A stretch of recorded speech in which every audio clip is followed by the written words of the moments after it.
নমস্কার বন্ধুরা, আর একটা দুর্দান্ত মাছের মাথার রেসিপিতে আপনাদের স্বাগত।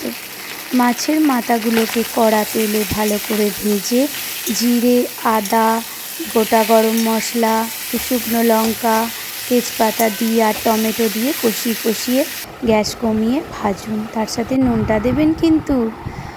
আর পাশে গোবিন্দভোগ চালটা নিন, ভালো করে ধুয়ে শুকিয়ে নিন। শুকনো হয়ে গেলে হলুদ, নুন, আদা আর ঘি মাখিয়ে রেখে দিন। এবার প্যানে একটু ঘি দিয়ে দিন।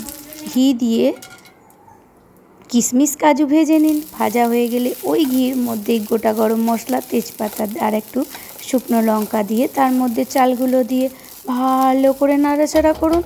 যেমনি ভাজা ভাজা হয়ে যাবে, যতটা চাল নেবেন তার ডবল জল দিয়ে দিন। দেওয়া হয়ে গেলেই গ্যাসটা সিমে করে চাপা দিয়ে দিন। মাঝখানে একবার খুলে মিষ্টিটা দিয়ে দিন পরিমাণ মতো, আর কিশমিশ কাজুগুলো দিয়ে একটু ওপর নিচে করে নাড়াচাড়া করে দিন। তার কিছুক্ষণের মধ্যেই রেডি।